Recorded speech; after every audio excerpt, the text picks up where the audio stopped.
नाशिक शहरामधील घरफोडीच्या गुन्ह्यांचा छडा लावत गुन्हा शाखा युनिट 2 आंतरराज्य रेकॉर्डवरील सराईत आरोपीला गुजरातमधील बडोदरा या ठिकाणाहून अटक केली।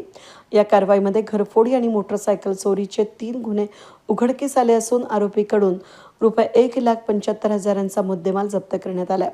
पोलीस आयुक्त संदीप कर्णिक यांच्या आदेशानुसार त्याचबरोबर पोलीस उपायुक्त गुन्हा किरणकुमार चव्हाण आणि सहाय्यक पोलीस आयुक्त गुन्हा शाखा संदीप मिटके यांच्या मार्गदर्शनाखाली गुन्हा शाखा युनिट 2 घरफोडीच्या गुन्ह्यांचा समांतर तपास करीत होते।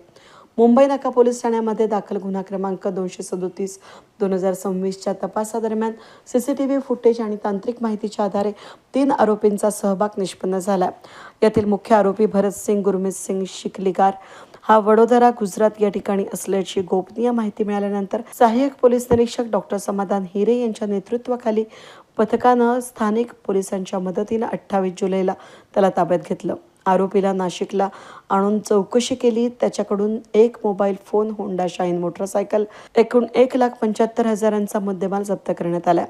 चौकशीत आरोपींना मुंबई नाका पोलीस ठाण्यातील घरफोडीचा गुन्हा, इंदिरानगर पोलीस ठाण्यातील मोटरसायकल चोरीचा गुन्हा कबूल केल्याची असून 3ही गुन्हे उघडकीस आले आहेत।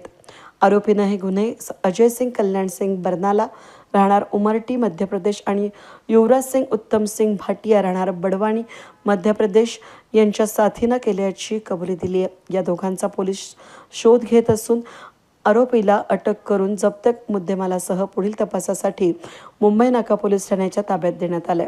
ही कारवाई सहाय्यक पोलीस निरीक्षक हेमंत तोडकर, प्रभारी सहाय्यक पोलीस निरीक्षक डॉक्टर समाधान हिरे, पोलीस उपनिरीक्षक संजय सानप, बाळू शेळके, सुनील आहेर, प्रकाश महाजन, अतुल पाटील, वाल्मिक चव्हाण, मनोज परदेशी आणि प्रवीण वानखेडे यांच्या पथकानं केली आहे। वेद न्यूजसाठी प्रतिनिधी अनिल गुंजाळ, नाशिक रोड।